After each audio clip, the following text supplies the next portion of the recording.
Le Mali n'a pas de stratégie. Jusqu'ici, si on n'avait pas de stratégie, il fallait y penser et créer. Parce que je ne vois pas une économie avancée sans une stratégie opérationnelle qui fera en sorte que l'environnement, disons, des affaires soit beaucoup plus contrôlé, assaini et que cela puisse faire en sorte que les entreprises puissent travailler dans un environnement beaucoup plus serein et sécurisé. L'État est une grosse machine de réflexion avec des gros moyens et je pense qu'avec un peu de volonté politique, on peut toujours y arriver parce que d'autres pays l'ont fait. Ils ne sont pas mieux que le Mali. Nous avons aussi des ressources humaines beaucoup plus qualifiées qui pourront quand même donner un espace de réflexion et faire en sorte que nos entreprises puissent se tenir mieux, se sentir mieux et ne pas envier quand même l'environnement d'autres. Et que aujourd'hui, l'État est obligé de faire ça pour que notre économie puisse évoluer vers une économie émergente. L'État a des ressources. Aujourd'hui, malgré la crise, l'État continue à fonctionner.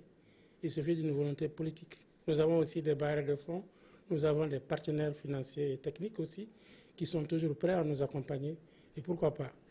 Et ces bailleurs de fonds, il faut créer les conditions pour qu'ils restent, pour qu'ils soient fixés, pour que le pays puisse quand même continuer à bénéficier de leur apport. Les collectivités ont été sérieusement affectées par, disons, cette crise. Et malgré cette crise, les collectivités ont tenu aussi, si le pays a tenu jusqu'ici. Tout le monde est au courant qu'après la crise, et dès que la crise est survenue, beaucoup de bailleurs sont rentrés, beaucoup de projets ont été fermés, et ce qui a quand même provoqué, disons, la fermeture de beaucoup d'entreprises qui entretenaient des relations avec, disons, les collectivités, qui aussi employaient beaucoup de gens qui ont été mis dans la rue et qui aujourd'hui cherchent du travail tant bien que mal pour pouvoir survivre. Donc les collectivités en ont fait beaucoup de frais. Nous avons assisté au fait que beaucoup de bailleurs sont rentrés et ça fait que donc, tous ces liens ont été coupés et toutes ces aides ont été coupées.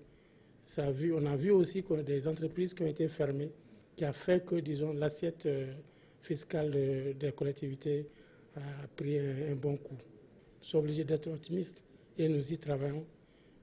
Et que ce soit au niveau politique, que ce soit l'opposition, que ce soit le gouvernement, nous sommes obligés de travailler à cela pour que les bailleurs retournent, pour que l'économie puisse quand même se reprendre et que nous puissions continuer à construire notre pays que nous aimons tant et pour lequel nous faisons tout.